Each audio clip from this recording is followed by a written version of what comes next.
زمین پر پہاڑوں کی اہمیت۔ ناظرین، اللہ تعالیٰ نے قرآن مجید میں متعدد مقامات پر یہ ارشاد فرمایا کہ ہم نے پہاڑوں کو میخوں کی طرح زمین پر گاڑا۔ 19ویں صدی کے دوسرے نصف میں یہ بات سامنے آئی تھی کہ پہاڑ کا بیشتر حصہ زمین کے اندر ہوتا ہے اور صرف تھوڑا سا حصہ ہمیں نظر آتا ہے، بالکل اسی طرح جیسے زمین میں گری ہوئی میخ کا زیادہ تر حصہ ہماری نظروں سے اوجھل ہوتا ہے۔ آج جدید ارضیات بھی اس بات کی تائید کرتی ہے کہ پہاڑوں کی جڑیں زمین میں گہرائی تک ہوتی ہیں۔ قرآن میں بھی پہاڑوں کا مقصد یہی بتایا گیا ہے کہ وہ سطح زمین کو استحکام فراہم کرتے ہیں۔ آج کی ویڈیو میں ہم آپ کو بتائیں گے کہ اللہ نے پہاڑوں کو زمین پر کس مقصد کے تحت بنایا اور پہاڑوں کی کیا اہمیت ہے۔ ویڈیو یقیناً ہمارے ناظرین کے لیے بہت دلچسپ اور معلوماتی ہوگی، کیونکہ آج کی ویڈیو میں ہم آپ کو پہاڑوں کے متعلق کچھ نیا بتانے جا رہے ہیں۔ ویڈیو شروع کرنے سے پہلے اپنے تمام دیکھنے والوں سے ہماری گزارش ہے، اگر آپ نے ابھی تک ہمارا چینل اردو نیوز سبسکرائب نہیں کیا تو پہلے چینل کو لائک اور سبسکرائب کریں اور نیچے دیے گئے بیل آئیکن کو دبا دیں تاکہ آپ کو ملتی رہیں ہماری ویڈیوز سب سے پہلے اور بروقت۔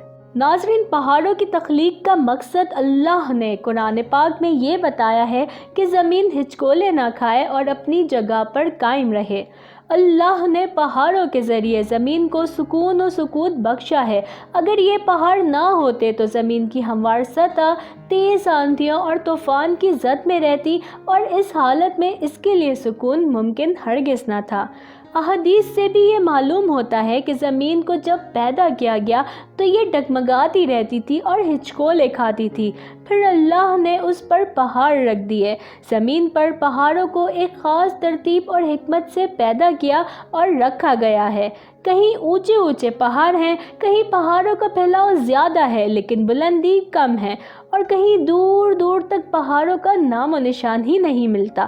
پھر انہی پہاڑوں سے اللہ نے دریاؤں کو رواں کیا، چنانچہ دنیا کے بیشتر دریا پہاڑوں میں سے ہی نکلتے ہیں۔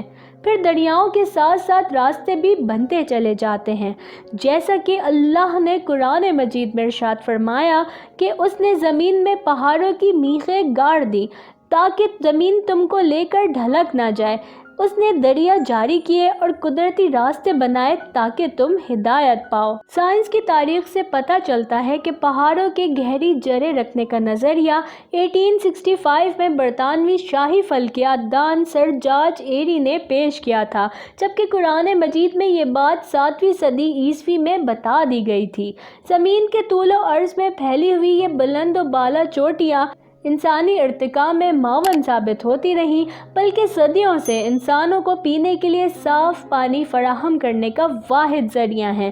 پہاڑوں میں اللہ نے برکت رکھ دی ہے۔ انسانوں کے لیے کھانے پینے کی اشیاء فراہم کرنے کا ایک بڑا ذریعہ یہ پہاڑ ہی ہیں۔ کیا آپ جانتے ہیں کہ قرآن مجید میں 4 پہاڑوں کا نام آیا ہے؟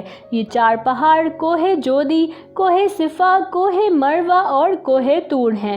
حضرت نوح کے زمانے میں آنے والا طوفان جب ختم ہوا تو آپ کی کشتی جس پہاڑ پر ٹھہری تھی اس کا نام جودی تھا، جو موجودہ تحقیق کے مطابق ارمینیا میں موجود ہے۔ پہاڑ دنیا میں زمین کی خشک سطح کا 5واں حصہ ہیں۔ یہ دنیا کی آبادی کے تقریباً 1/10 حصے کو گھر مہیا کرنے کا ذریعہ ہیں، اور دنیا میں 80% تازہ پانی انہی پہاڑوں سے نکلتا ہے۔ جدید سائنسی تحقیق کے مطابق پہاڑ جامد اور بے حرکت نہیں ہیں جیسا کہ یہ دکھائی دیتے ہیں، بلکہ پہاڑ اپنی جگہ بدلتے رہتے ہیں۔ آج دنیا زمین کے مسلسل بڑھنے والے درجہ حرارت سے پریشان ہے، جسے گلوبل وارمنگ کا نام دیا گیا ہے۔ سائنسدان بھی یہی کہہ رہے ہیں کہ زمین کا درجہ حرارت مسلسل بڑھ رہا ہے۔ اس ضمن میں قرآن مجید میں اللہ دنیا بھر کو خبردار کر چکے ہیں۔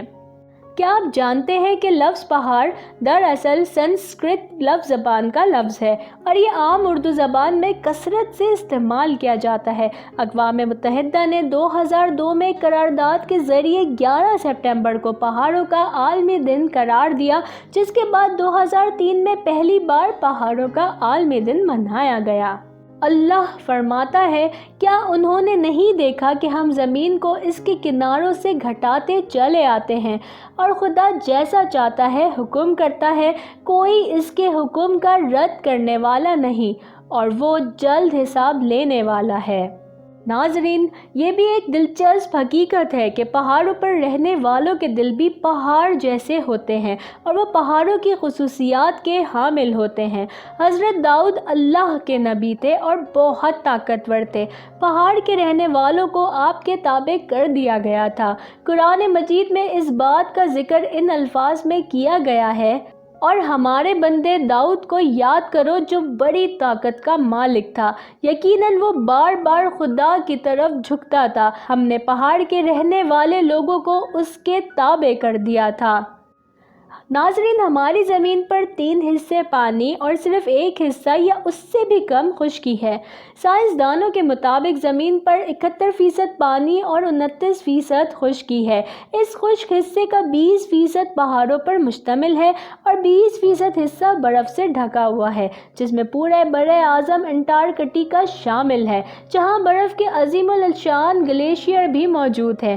زمین کا درجہ حرارت مسلسل بڑھنے کی وجہ سے ان گلیشیئرز کے پگھلنے کی شرح میں تیزی سے اضافہ ہو رہا ہے، جس کے نتیجے میں سمندروں میں پانی کی مقدار مسلسل بڑھ رہی ہے اور سطح آب مسلسل بلند ہو رہی ہے۔